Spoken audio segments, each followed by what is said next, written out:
प्रतिशत वैक्सीनेशन की खबरें आती हैं, हमारे मन को संतोष है। कोरोना के डेडिकेशन प्रमाण है कमिटमेंट का। हमारे हेल्थ सिस्टम की देश के दूर सुदूर गांवों में हमारे 3% वैक्सीनेशन की खबरें आती हैं, हमारे मन को संतोष है। कोरोना के डेडिकेशन प्रमाण है कमिटमेंट का। हमारे हेल्थ सिस्टम की आज दुनिया के कई देशों में कोरोना के नए वेरिएंट ओमिक्रॉन की वजह से संतोष है। कोरोना के भारत में भी कई लोगों के ओमिक्रॉन से संक्रमित होने का पता चला है। मैं आप सभी से आग्रह करूंगा कि पैनिक न करें। हां, सावधान रहे, सतर्क रहे, मास्क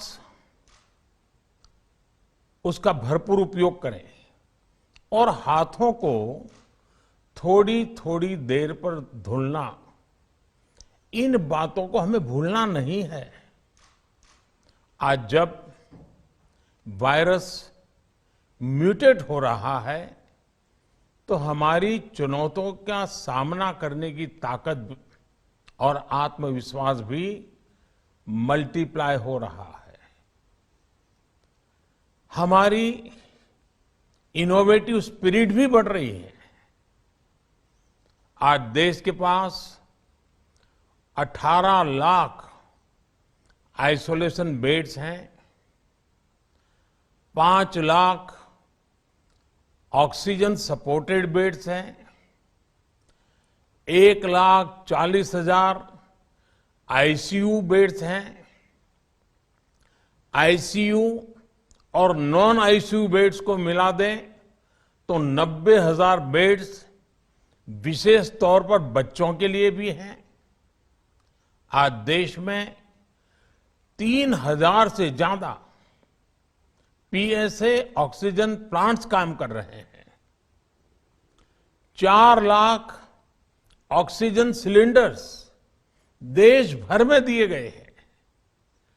राज्यों को जरूरी दवाओं की बफर डोज तैयार करने में सहायता की जा रही है। उन्हें पर्याप्त टेस्टिंग किट्स भी मुहैया कराई जा रही है।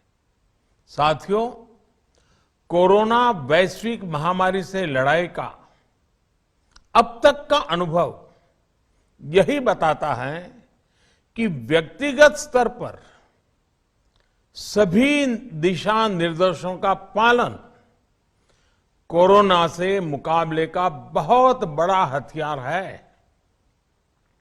और दूसरा हथियार है वैक्सीनेशन। हमारे देश ने भी इस बीमारी की गंभीरता को समझते हुए बहुत पहले वैक्सीन निर्माण पर मिशन मोड में काम करना शुरू कर दिया था। वैक्सीन पर रिसर्च के साथ साथ ही approval processes, supply chain, distribution, training, IT support system, certification पर भी हमने निरंतर काम किया। इन तैयारियों का ही नतीजा था कि भारत ने इस साल 16 जनवरी से अपने नागरिकों को वैक्सीन देना शुरू कर दिया था। ये देश के सभी नागरिकों का सामूहिक प्रयास और सामूहिक इच्छा शक्ति है कि आज भारत 141 करोड़ वैक्सीन डोज के अभूतपूर्व और बहुत मुश्किल लक्ष्य को पार कर चुका है। आज भारत की वयस्क जनसंख्या में से 61% से ज्यादा जनसंख्या को वैक्सीन की दोनों डोज लग चुकी है।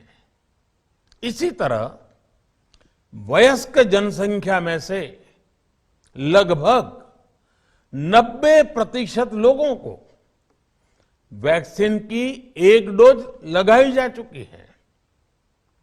आज हर भारतवासी इस बात पर गर्व करेगा कि हमने दुनिया का सबसे बड़ा, सबसे विस्तारित और कठिन भौगोलिक स्थितियों के बीच इतना सुरक्षित वैक्सीनेशन अभियान चलाया।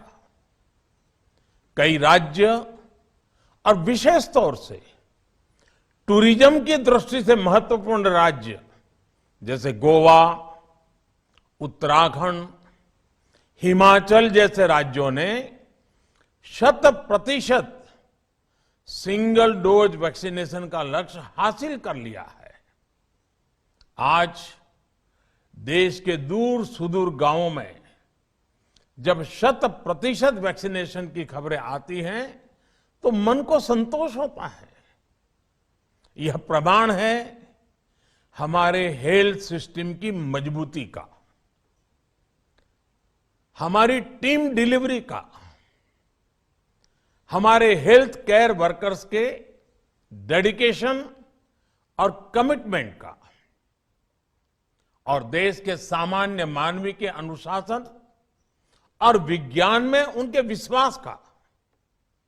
हमारे देश में जल्दी ही नेजल वैक्सीन और दुनिया की पहली डीएनए वैक्सीन भी शुरू होगी। साथियों, कोरोना के खिलाफ भारत की लड़ाई शुरू से ही वैज्ञानिक सिद्धांतों, वैज्ञानिक परामर्श और वैज्ञानिक पद्धति पर आधारित रही है। पिछले 11 महीने से देश में वैक्सीनेशन अभियान चल रहा है। देशवासी इसके लाभ भी महसूस कर रहे हैं।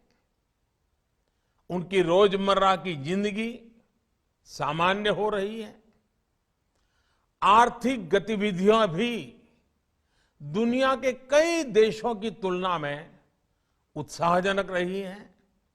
लेकिन साथियों, हम सभी जानते हैं कि कोरोना अभी गया नहीं है। ऐसे में सतर्कता बहुत जरूरी है। देश को सुरक्षित रखने के लिए, देशवासियों को सुरक्षित रखने के लिए हमने निरंतर काम किया है। जब वैक्सीनेशन शुरू हुआ तो उसमें भी वैज्ञानिक सुझावों के आधार पर ही ये तय किया गया कि पहली डोज किसे देना शुरू किया जाए, पहली और दूसरी डोज में कितना अंतराल हो, स्वस्थ लोगों को कब वैक्सीन लगे, जिन्हें कोरोना हो चुका है उन्हें कब वैक्सीन लगे, और जो कोमॉर्बिडिटी से ग्रस्त हैं उन्हें कब वैक्सीन लगे। ऐसे निर्णय लगातार किए गए और ये परिस्थितियों को संभालने में काफी मददगार भी साबित हुए हैं। भारत ने अपनी स्थिति परिस्थिति के अनुसार भारत के वैज्ञानिकों के सुझाव पर ही अपने निर्णय लिए हैं। वर्तमान में ओमिक्रॉन की चर्चा जोरों पर चल रही है। विश्व में इसके अनुभव भी अलग अलग है, अनुमान भी अलग अलग है। भारत के वैज्ञानिक भी इस पर पूरी बारीकी से नजर रखे हुए हैं, इस पर काम कर रहे हैं। हमारे वैक्सीनेशन को आज जब 11 महीने पूरे हो चुके हैं तो सारी चीजों का वैज्ञानिकों ने जो अध्ययन किया है और विश्व भर के अनुभवों को देखते हुए आज कुछ निर्णय लिए गए हैं। आज अटल जी का जन्मदिन भी है, क्रिसमस का त्योहार भी है, तो मुझे लगा कि इस निर्णय को आप सबके साथ साझा करना चाहिए। साथियों, 15 साल से 18 साल की आयु के बीच के जो बच्चे हैं, अब उनके लिए देश में वैक्सीनेशन प्रारंभ होगा। 2022 में 3 जनवरी को सोमवार के दिन से इसकी शुरुआत की जाएगी। ये फैसला कोरोना के खिलाफ देश की लड़ाई को तो मजबूत करेगा ही, स्कूल कॉलेजों में जा रहे हमारे बच्चों की और उनके माता पिता की चिंता भी कम करेगा। साथियों, हम सबका अनुभव है कि जो कोरोना वॉरियर्स हैं, हेल्थ केयर और फ्रंटलाइन वर्कर्स हैं, इस लड़ाई में देश को सुरक्षित रखने में उनका बहुत बड़ा योगदान है। वो आज भी कोरोना के मरीजों की सेवा में अपना बहुत समय बिताते हैं। इसलिए प्रिकॉशन की दृष्टि से सरकार ने निर्णय लिया है कि हेल्थ केयर और फ्रंटलाइन वर्कर्स को वैक्सीन की प्रिकॉशन डोज भी प्रारंभ की जाए। इसकी शुरुआत 2022 में 10 जनवरी सोमवार के दिन से की जाएगी। साथियों, कोरोना वैक्सीन का अब तक का ये भी अनुभव है कि जो अधिक आयु वाले हैं और पहले से ही किसी न किसी गंभीर बीमारी से पीड़ित है, उन्हें प्रिकॉशन लेना सलाह योग्य है। इसको ध्यान में रखते हुए 60 वर्ष से ऊपर की आयु के कोमॉर्बिडिटी वाले नागरिकों को उनके डॉक्टर की सलाह पर वैक्सीन की प्रिकॉशन डोज का विकल्प उनके लिए उपलब्ध होगा। ये भी 10 जनवरी से प्रारंभ होगा। साथियों, मेरा एक आग्रह है कि अफवाह, भ्रम और डर पैदा करने के जो प्रयास चल रहे हैं, उनसे बचना चाहिए। हम सभी देशवासियों ने मिलकर अब तक दुनिया का सबसे बड़ा वैक्सीनेशन अभियान चलाया है। आने वाले समय में हमें इसको और गति देनी है और विस्तार देना है। हम सभी के प्रयास ही कोरोना के खिलाफ इस लड़ाई में देश को मजबूत करेंगे। आप सबका बहुत बहुत धन्यवाद।